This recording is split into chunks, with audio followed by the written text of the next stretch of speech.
Welcome to the Morning Update. I'm Erin Roan. The PM's religious discrimination bill is facing early opposition, with at least one Liberal MP vowing to vote against it. Bridget Archer says the bill would override existing laws in her state of Tasmania. This bill would allow for discrimination to happen. And while I support the desire to employ religious school leaders or teachers who share that religious ethos, I don't think that anybody would want to do so if it might cause harm to others. Scott Morrison is warning colleagues it will be harder to win the upcoming federal election if it fails to pass.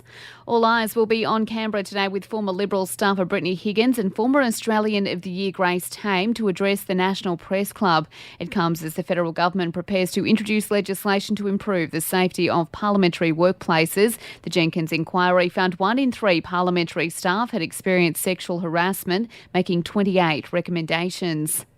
Travel sites say Sydney tops the list of Australian destinations being searched by international tourists. Searches of Australian destinations have jumped by more than 20% since the announcement was made that our borders will reopen in a fortnight. The next most popular destinations, Melbourne and Brisbane. Overseas, and French President Emmanuel Macron reports progress is being made after meeting with Russia's leader. Vladimir Putin says a number of his proposals are possible as a basis for further steps, but did not provide any additional detail. US officials say Russia has assembled 70% of the military forces needed for an invasion.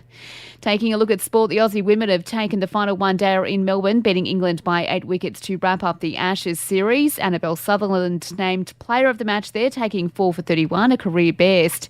In the A-League, the Newcastle Jets have lost to Melbourne City 4-2. The Jets women suffered a loss as well, losing to Melbourne Victory. And in entertainment news, the Oscar noms are out. Aussie Nicole Kidman is up for Best Actress for her work in Being the Ricardos. Her co-star Javier Bardem also nominated. Fellow Aussie Cody Smith-McPhee is up for Best Supporting Actor for Power of the Dog.